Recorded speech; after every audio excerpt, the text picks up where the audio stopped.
Y gracias, gracias a todos los que nos están acompañando también en Zoom, que también nos están acompañando aquí presencialmente.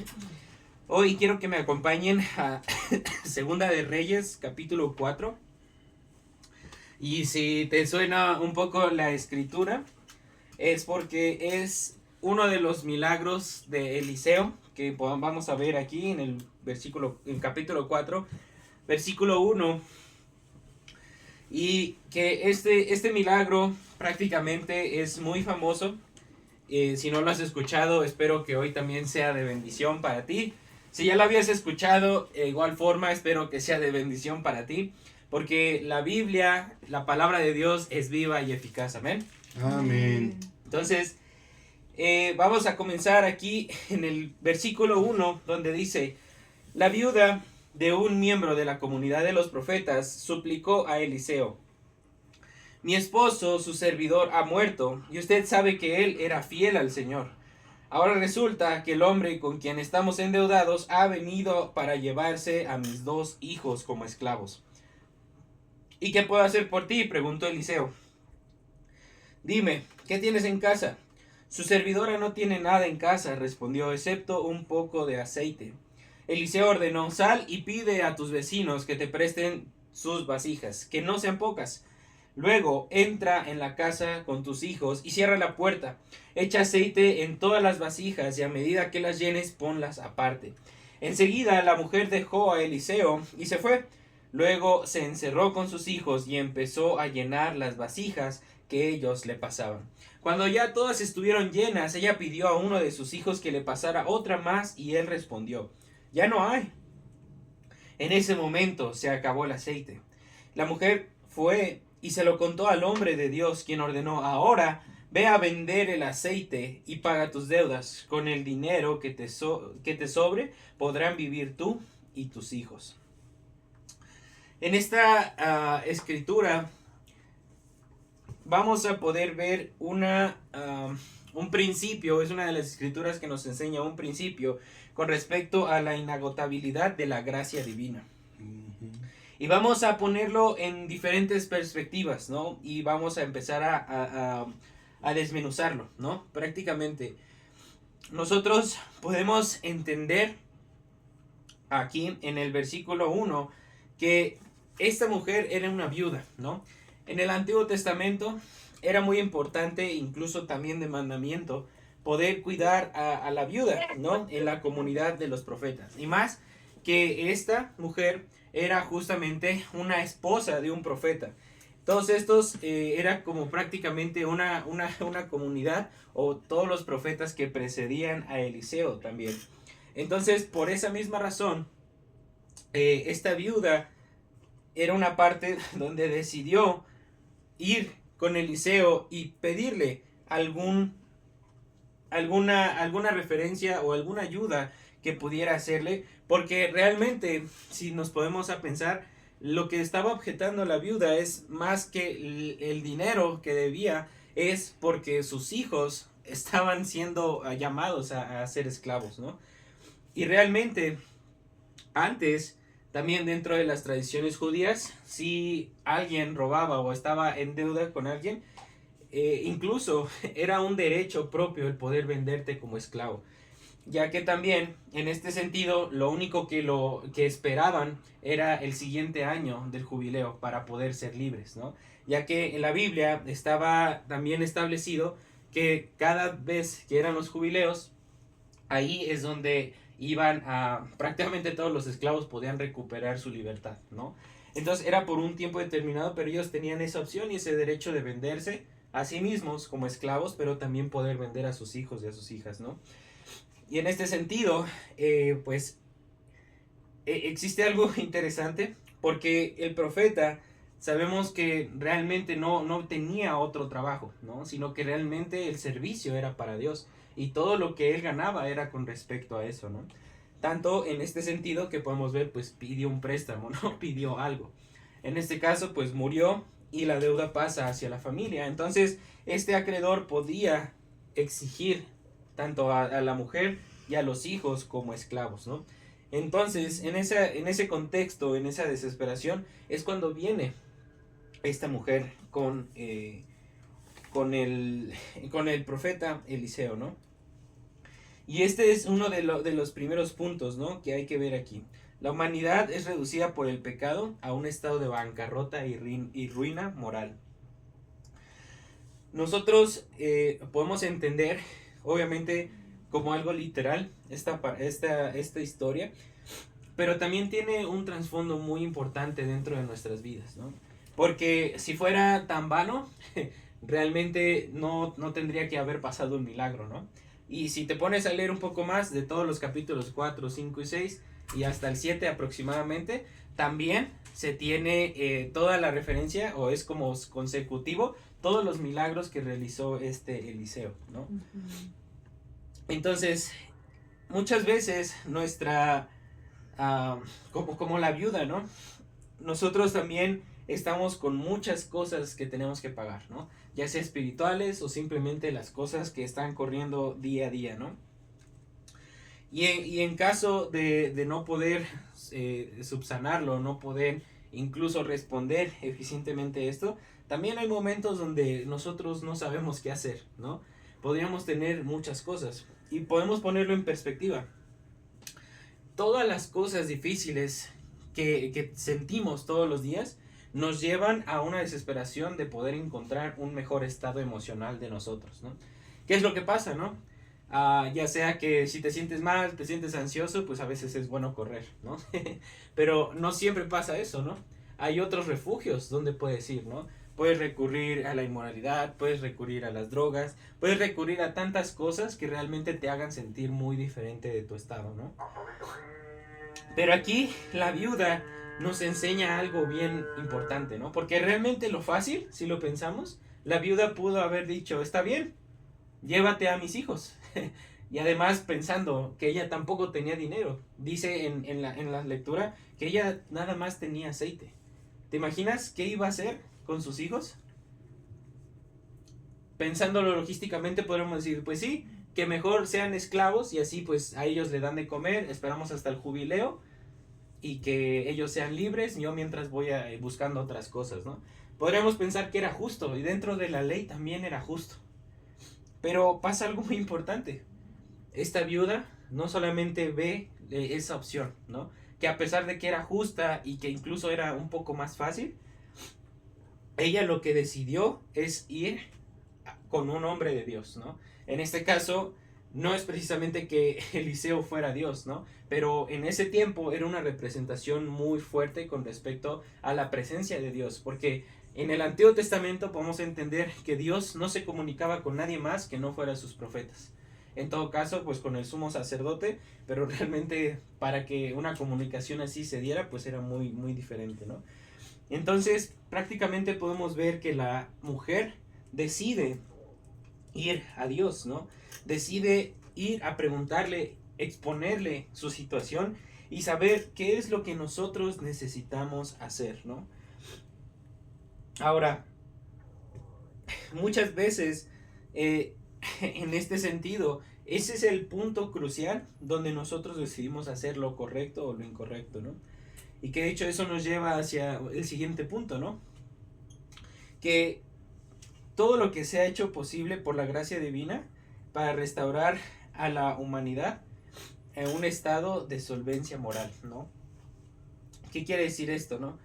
Todos los estragos que nos causa la desobediencia, todos los estragos que nos causa prácticamente estar buscando algo diferente, que nos haga sentir bien y que vaya en contra de Dios, ¿no? De la voluntad de Dios. Muchas veces de esto lo que necesitamos es una restauración, ¿no? Y no tal vez una restauración como la que conocemos, sino una restauración con respecto a nuestra fe, ¿no?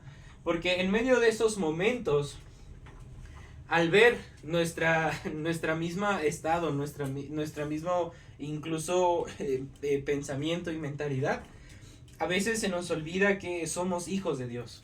A veces se nos olvida que Dios es el Rey del mundo, que Dios es paz, ¿no? Que Dios siempre va a estar con nosotros. Y esas cosas se nos olvidan, pero esas son las bases de nuestra fe. Entonces, por eso, cada vez que nosotros decidimos pensar como alguien que no tiene a Cristo en su corazón ni en su vida, lo que necesitamos hacer prácticamente es una restauración de nuestro corazón, la restauración de nuestra mentalidad, en un sentido de necesito regresar a la base que es Cristo.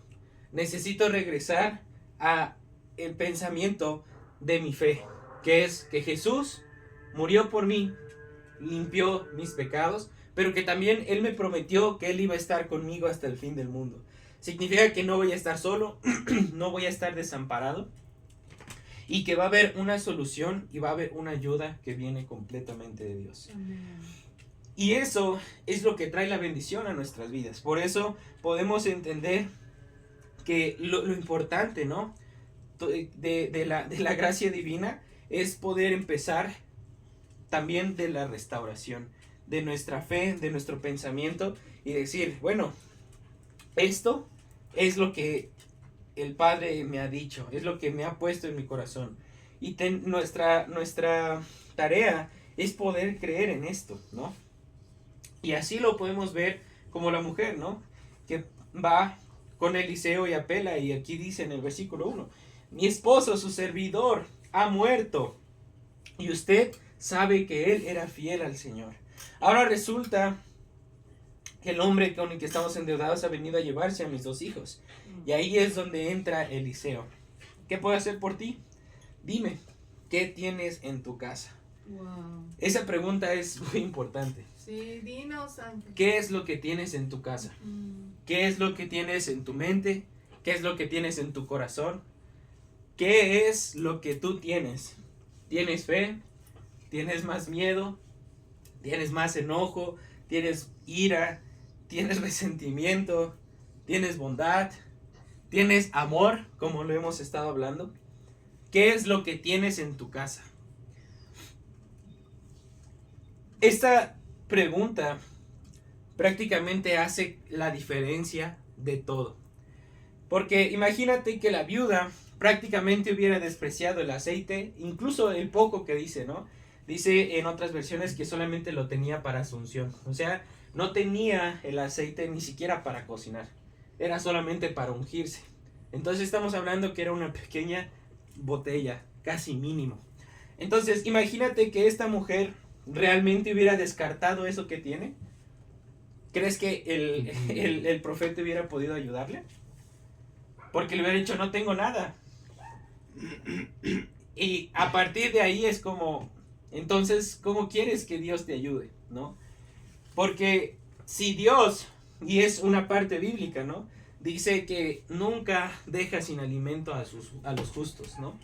Y eso sería una locura, ¿no? Que la mujer del profeta no hubiera tenido nada. Pero aquí, lo que la mujer decide ser completamente humilde, transparente y honesta, incluso realista con ella misma, ¿no? Es decir, Señor, esto es lo poco que tengo. Señor, tengo así de fe. Señor, tengo así de amor. Señor, tengo así de paciencia. Necesito ayuda para esto, pero solamente tengo esto, que es casi nada. En ese momento es donde todo se vuelve completamente diferente. Y entra prácticamente otro principio, que se exige ese esfuerzo individual para participar de las amplias provisiones de la gracia divina. La primera fase de poder reconocer nuestro estado y solicitar la ayuda, yo creo que realmente es lo más difícil. Porque muchas veces no queremos vernos vulnerables, no queremos vernos inferiores. Incluso también nos da miedo poder decir, es que yo también tengo esto de más, ¿no? O poder reconocer que eso no es la verdad, no es lo correcto, ¿no? Pero ese esfuerzo es prácticamente lo que nos permite postrarnos enfrente de Dios y decir, Señor, este soy yo, esta es mi vida, esto es lo que tengo y esto es lo que necesito, por favor. Pero ese esfuerzo muchas veces es muy difícil, ¿no? Y se relaciona mucho con esta escritura que dice, no tienes porque no pides, ¿no? Y no estamos hablando aquí de un mensaje de prosperidad, no estamos hablando de ese tipo de abundancia, porque realmente lo que vemos aquí es un poco más hacia allá, ¿no? Y esto va ligado a otro punto muy importante, que es que el suministro de la gracia divina está limitado solo por la capacidad del receptor. Y aquí lo podemos ver. En el versículo 3 dice, Eliseo ordenó, sal y pide a tus vecinos que te presten sus vasijas, que no sean pocas. Luego entra a la casa con tus hijos, cierra la puerta y echa aceite en todas las vasijas. Y a medida que las llenes, ponlas aparte. Enseguida, la mujer dejó a Eliseo y se fue. Luego se encerró con sus hijos y empezó a llenar las vasijas que ellos le pasaban. Y cuando todas estuvieron llenas, ella pidió a uno de sus hijos que le pasara otra más y él respondió, ya no hay. En ese momento se acabó el aceite. El suministro de gracia divina está limitado solo por la capacidad del receptor. Wow. Nosotros pedimos a Dios algo. Vamos con una necesidad. Dios, tengo esto de paciencia, pero acreciéntala porque necesito amar a esta persona. Señor, dame el amor que necesito porque quiero predicar tu palabra, pero no tengo compasión en mi vida. Y llega el momento donde nos toca obedecer. Dentro de las bendiciones se nos olvida una parte fundamental que no solamente es la bendición. La mujer tuvo que seguir las instrucciones de Eliseo. Tuvo que seguir y obedecer lo que le había dicho el profeta. Dijo, ve, pide a tus vecinos las vasijas, que no sean pocas, te vas con tus hijos y empiezas a llenarlas. Que no se corte el chorro, váyalo haciendo poco a poco, pero que sea seguido, que sea fluido, solamente que vayan cambiando las cosas, ¿no? ¿Y qué fue lo que le tocó? La mujer dice que dejó al profeta, fue a su casa, una vez recolectadas las vasijas, se encerró con sus hijos y empezó a hacer lo que tenía que hacer. Y muchas veces antes de la bendición o antes de las cosas se nos olvida que esta es una parte importante de lo que necesitamos de Dios, ¿no? Seguir y obedecer lo que Él nos ha dicho, ¿no? Dinos, bro. Y llega este momento tan importante donde, ok, ya está obedeciendo, lo está haciendo, está teniendo la fe de que va a pasar. Porque imagínate, ¿no? Pedir tantas vasijas, ¿no? Y pensar que solamente tienes esto y que de ahí va a salir para llenar todas, ¿no? Necesitaba obediencia y fe. ¿Por qué?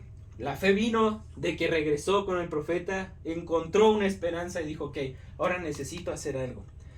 Pero lo que tenía que hacer no era en sus fuerzas, era obedecer a Dios. Esa era la acción que Dios necesitaba.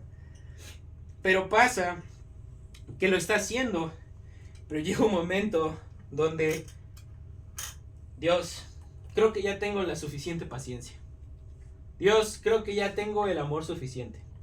¿Y qué pasa? Ahí es donde muchas veces paramos de obedecer. ¿Por qué? Porque la bendición ya está ahí. Pero no solamente es eso, sino que esa es tu capacidad de recibir las cosas de Dios. Aquí podemos entender, incluso, en el Nuevo Testamento, cuando se habla de aceite, podemos entender que es el Espíritu de Dios, es el Espíritu Santo. Y muchas veces cuando decía, llena tu lámpara de aceite, ¿no? Aviva el fuego de tu vida. Es porque estaba hablando del Espíritu que nosotros habíamos recibido de parte de Dios por el sacrificio de Jesucristo. Y como parte de una ayuda que Jesucristo estaba dejando en la tierra para nosotros, ¿no? Pero la gracia divina, que es el tema que lo estamos hablando, está limitado por la capacidad que nosotros tenemos de recibir esa gracia. Y puede ser desde un punto de victimización, de pobre de mí, es que yo no tengo esto, yo no sé esto, yo no el otro.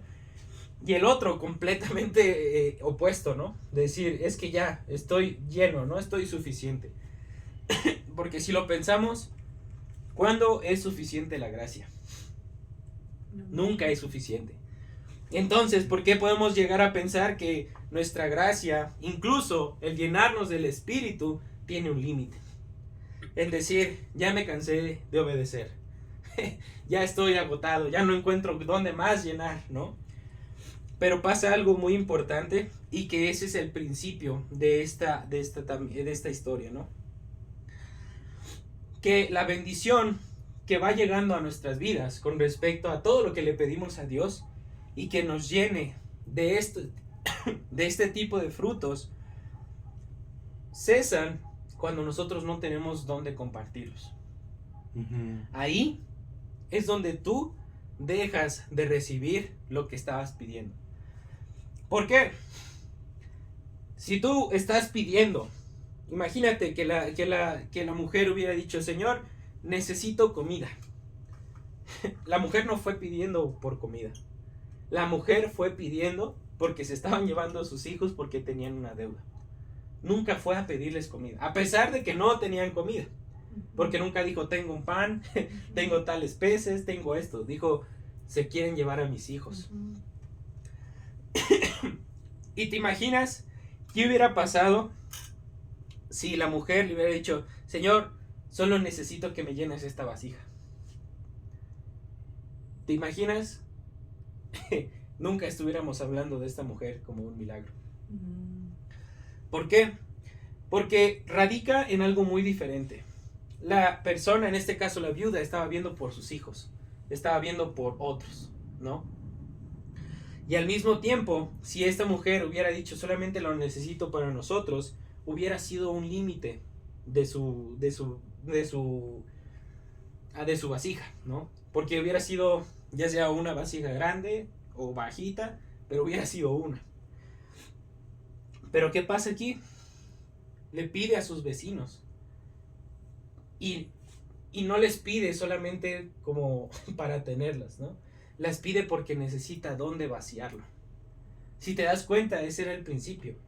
La vecina estaba pidiendo dónde puedo vaciar lo que estoy recibiendo de Dios. Ese principio es lo que permitió que la gracia de Dios fluyera a través de la necesidad de la viuda y se repartiera en la bendición de cada uno de los que habían estado ahí con ella. En este caso, cada uno de los que le ayudaron. La gracia, la bendición de Dios era algo que estaba buscando compartirse. Y ahí es donde pasa esto interesante, ¿no? Ya no hay vasijas, ya no hay que llenar, ya no hay dónde llenar, ya no hay dónde compartir. Entonces, ahí es donde cesa completamente la bendición. O en este caso, el suministro del aceite. Y eso nos lleva a entender este último principio. La recepción de la gracia divina proporciona los más elevados motivos para una vida recta y útil. No está mal llegar a un límite. No está mal decir, Señor, ya no sé dónde más conseguir. Esto te da un indicio de la capacidad que tienes. Eso es cierto. Te da un indicio de hasta este punto puedo llenar. Estas son las vasijas con las que tengo, Dios. Este es el volumen que puedes llenarme. Y eso nos permite ser conscientes de nuestros límites propios. Y eso no está mal.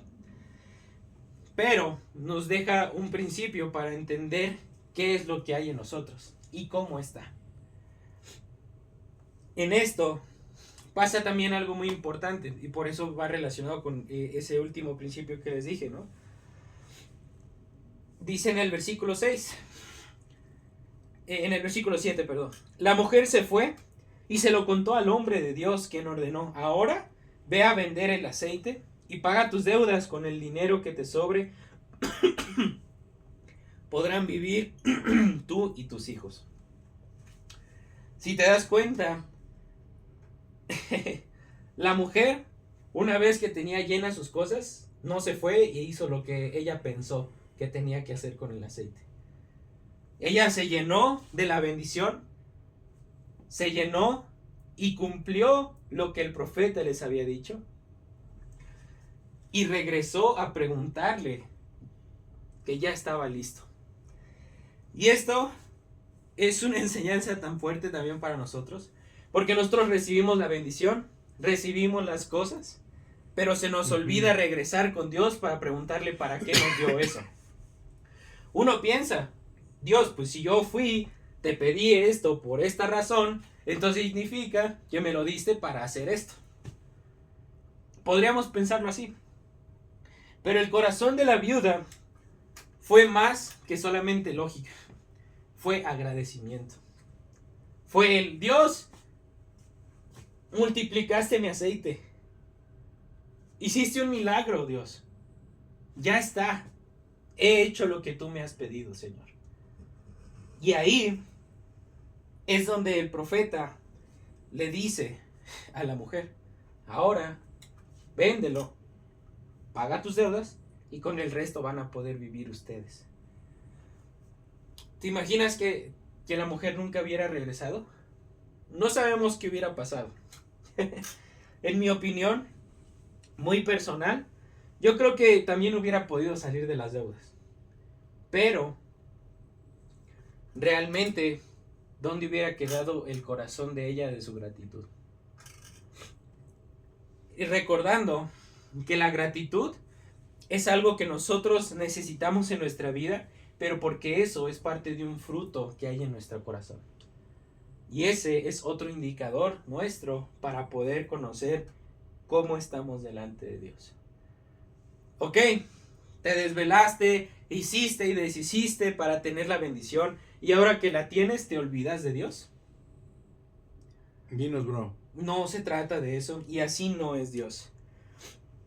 La bendición, vemos que se sesga cuando nosotros paramos de compartir, paramos de dar lo que Dios nos ha dado. Pero también cesa en bendición cuando nuestro corazón no tiene gratitud.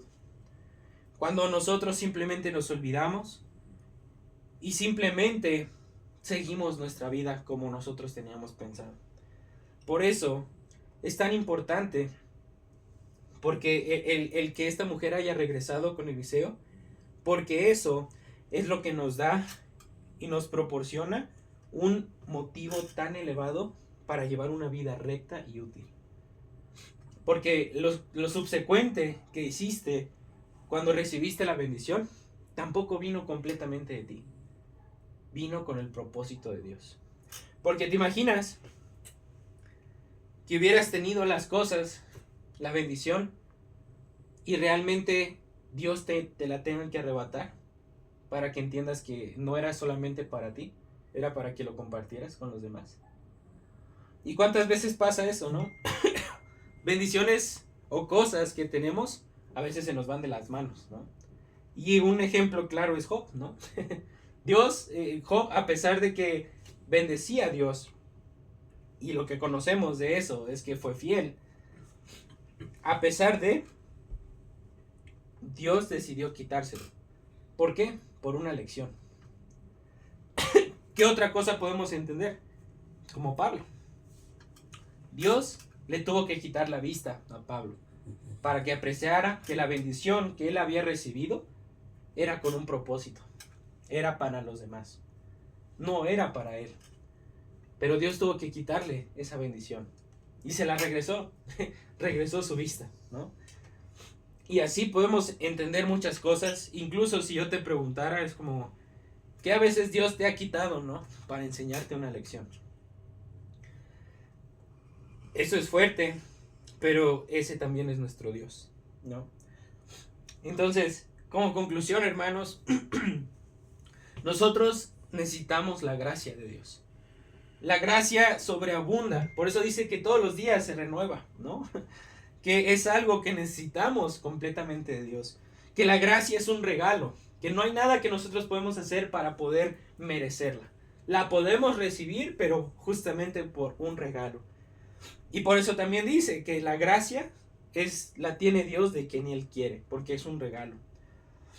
Pero la gracia de Dios es universalmente necesaria. Todas las personas necesitamos la gracia del Señor. Pero también entender que es ilimitada en generosidad. la gracia, cuando viene de Dios, no viene con algo poco, ¿no? Viene con mucho, pero nosotros somos los que limitamos esta condición. Y 3, que la gracia ha producido grandes cambios en nuestra vida, incluso en nuestra perspectiva. Y si no ha sido así, es importante que puedas reflexionar. Para esto, quiero terminar con una escritura en Isaías 61, versículo 1, que dice así: el Señor, el Espíritu del Señor Omnipotente está sobre mí, por cuanto me ha ungido para anunciar buenas nuevas a los pobres, me ha enviado a sanar los corazones heridos, a proclamar liberación a los cautivos y libertad a los prisioneros. Amén. Este versículo de Isaías sabemos que es una profecía mesiánica, ¿no? Está hablando de Jesús. Dice que el Señor lo ha ungido, lo llevó, lo llamó para anunciar las buenas nuevas, a sanar corazones, proclamar la liberación y dar libertad a los prisioneros. Eso fue lo que vino a hacer Jesús. Esa fue la encomienda de Jesús. Pero todo lo que él recibió fue dado. Todo fue compartido en la cruz. Todo fue dejado para nosotros en gloria a Dios, ¿no? Entonces, podemos hoy reflexionar por medio de esta historia. Podemos reflexionar hoy con respecto a este milagro y poder aprender de esto, ¿no? Recordando que Dios sí es fiel. Dios te va a dar lo que tú necesites. Amén. Dios va a estar contigo a donde quiera que vayas. Pero las condiciones que tenemos en nuestro corazón es lo primero que tenemos que trabajar y darnos cuenta primeramente qué es lo que necesitamos de parte de Dios. No necesitamos el dinero como fue la viuda, ¿no? No necesitamos eso. Necesitamos la guía y la dirección de Dios. Necesitamos obedecer y confiar en esto, recibir la bendición y ser agradecidos con lo que tenemos. Hermanos, tenemos una gran oportunidad porque ahora es Cristo el que nos representa enfrente del Señor y nos ha dado todo por medio de su Espíritu. Aquí tenían que ir con los profetas. Hoy puedes tú orar y decir: Señor, esta es mi situación, esto es lo que tengo, ayúdame. Espero que les haya sido de bendición a todos y que a Dios sea la gloria. Amén. Amén. Gracias Ángel. Yo me quedo, la verdad, con que tenemos que reconocer nuestra necesidad y decir, esto tenemos. Pero también me quedo con que con lo que tenemos que trabajar para poder recibir la bendición.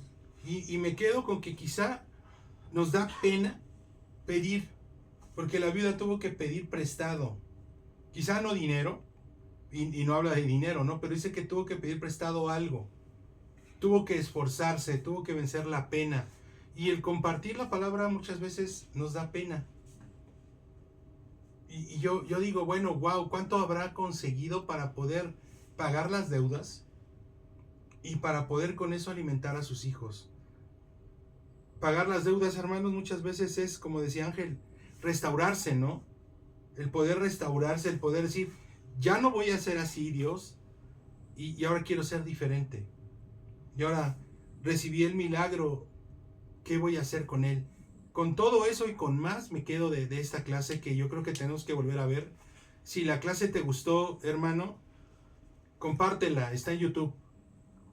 Mira de nuevo, compártela y dale me gusta. Si te ayudó a ti y consideras que va a ayudar a alguien más, hazlo, compártelo. Muchas gracias Ángel nuevamente, una gran clase. Y vamos a terminar con una alabanza. Vamos a terminar con Anímame Dios. Anímame Dios y déjame seguir. Perdón. Pues las Anímame Dios y déjame seguir. La tormenta pues está pasando, la tormenta está pasando, la tormenta está pasando, aleluya,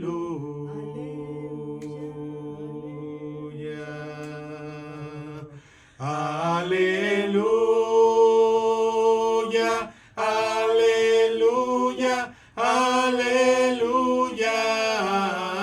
La tormenta está pasando, la tormenta está pasando, la tormenta está pasando, aleluya.